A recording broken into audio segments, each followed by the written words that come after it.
when I was 15, 17, 18. It was always like, what do you want to do? And I was always like, I want to have my own store where I make my own clothes, but I probably open my store when I'm 50.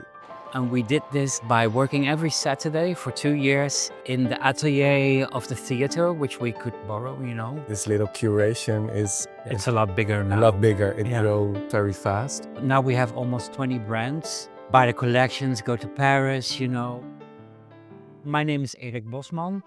Originally, I'm a costume designer for theater, which I still am. I'm aaraï의. I am 54 years old.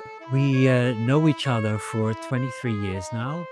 We're also a couple, we're married. We clicked instantly, sort of, after a couple of years when I was free and he was free too. That's why it's so nice. We took decades to come here. We didn't have the money to do it, so we were thinking about it for years. We opened our store in 2022. When we started the store, we had a list of a lot of things we didn't want. No branding, no retail that you see everywhere, Yeah. But also no web shop, because I think fashion or art needs to be experienced more with humans together. We need to see the clothing, to feel them. We can tell the stories about them, because we come in contact with the designers and they tell this bag here, it's made by a very old guy in Tokyo and he's the only one who can make this bag, and that's you cannot do online. This is so very labor intensive. This is like textile art, I think, that you could wear. It's like painting with fabrics. And initially, this technique was done to make a fabric for workers, to make it last longer and make it stronger. So it's also very, very sustainable. This is like also what we make here in the store. The whole scarf is made by hand. So I did some shashiko techniques. Whoa. It's like a starry night. Yeah. And also this is like old, like more than 100 years old. This Really? Yeah. Like the beads? yes, this is from the Charleston era. Wow. Yes. What's so nice about the scarf is that you, when you put it on, you have different feel.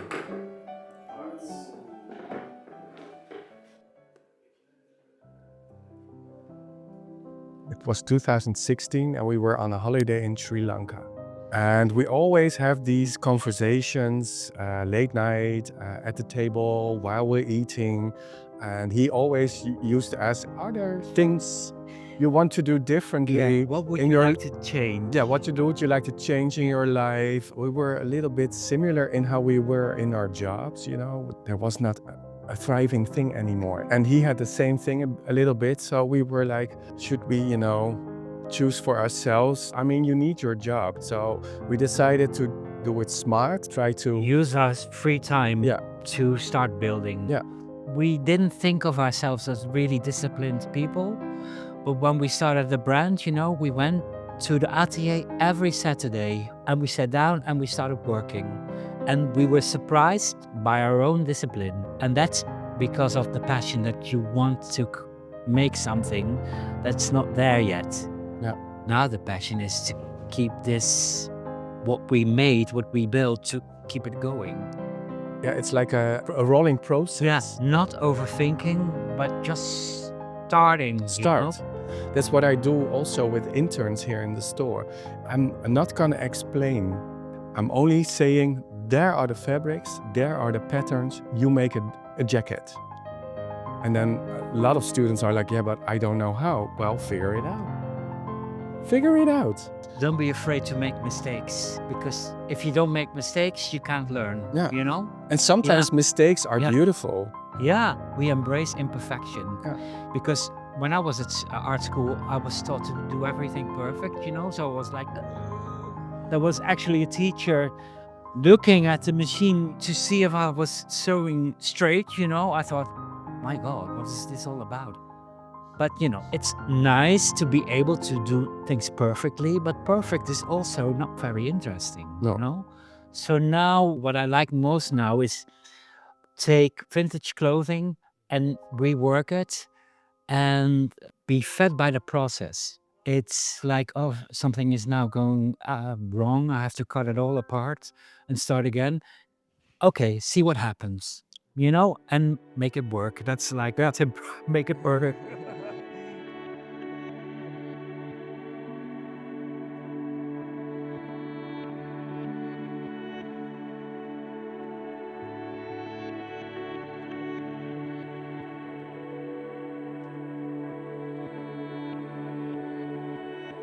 Our main target audience of this video is people who are scared of doing what really matters to them because they think it's too late. No. I think it's like being too late is so different to different people. Yeah. Someone can think, even though they're 19, they Yeah. might think, oh, it's too late. Yeah. So it's about your mentality. Okay. Can you directly, yeah. Yeah, I understand. That's a conversation I have a lot in these stores with young people because, well, they don't believe in the future anymore, which is sad. On the other hand, when I studied, I also didn't have so much confidence in the future as well. We are the future ourselves. So young people Yeah. are also the Yeah. future. You are the future. So you have to think about what you want to lay out Yeah. for the future. Stop wasting time being so insecure. Yeah. I mean, I get it. I was also so insecure, but now looking back, I just wish that I wasn't. And it's never too late, I started art school when I was 27, which is quite late. We started this store when I was 60. When I was 50. It's never too late. It's never too late. It's never too late. Never.